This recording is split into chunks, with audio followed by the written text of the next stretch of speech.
श्री राधे राधे नमस्ते। सखी सखी के ई कहानी है, नाचिक गीत है कि सखी सखी के गा जरेली ऊपर के है। फुल गाना सुनब से बताए। हमर सखी हमके मारत हवे ताना सखिया, हमके सखिया हमके मारत हवे ताना सखिया। काहेली हमरे पियवा मिलना गोर चीटा गाढ़ना, मोर पियवा मिलना गोर चीटा बाना। पियवा तूह के मिलल कारियवा सखिया, हमके मारत हुआ ताना हमार सखिया, हमके मारत हुआ ताना हमार सखिया।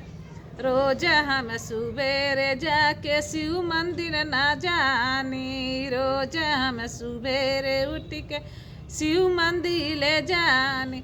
शिव जी से मांगनी अंग्रेज पतिया, रोज मारे ले सखिया हमके तानावा, रोज मारे ले सखिया हमके तानावा। अपने पहिरेले साड़ी देखावे पूरा गाँवा, अपने पहिरेले साड़ी देखावे पूरा गाँवा। हमके कहेले लुगरिस भेट न होई सखिया, हमके मारे ले तानवा हमार सखिया, हमके मारे ले तानवा हमार सखिया।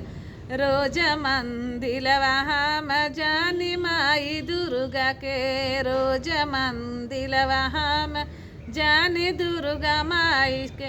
मांगे निसैया मिल मोर रंग रे जवा रंग के ले आवे चुनरिया ताना मार सखिया, रंग के ले आवे चुनरिया ताना मार सखिया।